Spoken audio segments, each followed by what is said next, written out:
एक बार एक बहुत बड़ा नेता एक साधु के छोटे से आश्रम में गया। वह साधु के बारे में बहुत सुना था, तो उसके मन में आया कि मैं एक बार जा करके देखता हूँ कि लोग उसकी इतनी तारीफ क्यों करते हैं। जब वह उस आश्रम में गया तो वहाँ पर एक छोटा सा कमरा था जहाँ पर एक कालीन बिछा हुआ था। वहाँ पर कुछ लोग नीचे बैठे हुए थे और साधु के सामने बैठे हुए थे। कुछ सवाल जवाब चल रहा था। वह नेता उस आश्रम में आया और उस नेता के साथ में 4 बॉडीगार्ड भी थे और उसकी यह आदत थी कि जहाँ पर भी वह जाता था लोग उसकी जगह में खड़े हो जाते थे और उसकी तारीफ देखते हाथ जोड़ते थे और सर झुकाते थे। लेकिन यहाँ पर ऐसा कुछ भी नहीं हुआ। साधु व्यस्त होने के कारण उसकी तरफ देखा तक नहीं। तभी नेता को लगा कि यह मेरी बेइज्जती है और वह इस बात से गुस्सा हो गया। नेता ने थोड़ा गुस्से से साधु की बात को बीच में करते हुए कहा कि मैं आपसे कुछ कहना चाहता हूँ। साधु ने उस तरफ देखा और बोला, आप थोड़ी देर रुकिए, मोहल्ले में इसके सवाल का जवाब दे दूँ, उसके बाद मैं आपसे बात करता हूँ। तब तक अगर चाहे तो आप बैठ सकते हैं। बस साधु का इतना कहने की ही देरी थी। नेता का चेहरे गुस्से से लाल हो गया और फिर उसे अपना सारा गुस्सा उस साधु पर निकाल दिया। अभी तक वह नेता बहुत तमीज से आप करके बात कर रहा था, लेकिन अब वह तू तड़ाक कर उतर आया। नेता ने उस साधु को कहा, मुझे भी पता है मैं कौन हूँ और तू किससे बात कर रहा है। साधु ने उसकी तरफ देखा और कहा, मुझे इससे कोई फर्क नहीं पड़ता कि आप कौन है, लेकिन आप जो कोई भी हैं, अगर आप चाहते हैं कि मैं आपके सवाल का जवाब दूं या आपसे बात करूं तो आपको कुछ देर रुकना होगा। और साधु क्या कहते हैं, नेता गुस्से से पागल हो गया और वही सबके सामने चिकने चिल्लाने लग गया।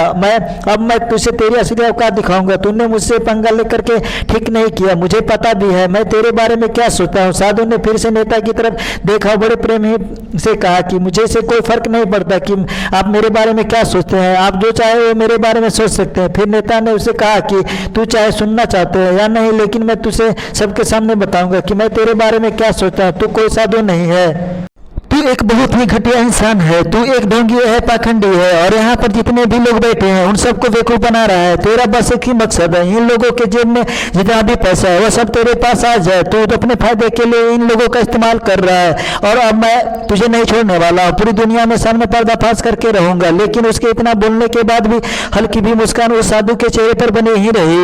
यह देखकर वह और भी तिलमिला गया और उसने कहा, अब तो हो गया, अब मैं यहाँ 1 मिनट भी नहीं रुकने वाला हूँ, लेकिन अब भी तेरा पास मौका है। अगर मुझसे माफी मांगनी या मुझसे कुछ कहना है तो कह सकते हो। इतना सब होने के बाद भी साधु के चेहरे पर मुस्कान थी और वह बिल्कुल शांत था। और फिर उन्होंने अपनी आंखें बंद करी और फिर साधु ने अपनी आंखें खोली, हाथ जोड़े और कहा कि मुझे आपसे कोई गिला शिकवा नहीं है, आपके लिए मन में कोई गलत ख्याल नहीं है। जो भी मेरे बारे में आपने कहा वह आपकी सोच थी, जो मुझे आप में कोई बुराई नजर नहीं आती है। मुझे आपसे बहुत ही भले इंसान लग रहे हैं। साधु ने इतना कहते ही नेताजी का दिमाग 7वें आसमान पर पहुंच गया। उसके चेहरे पर एक अजीब सी खुशी थी, क्योंकि उस साधु ने वही कहा जो बाकी सब लोग उसे नेता कहते थे।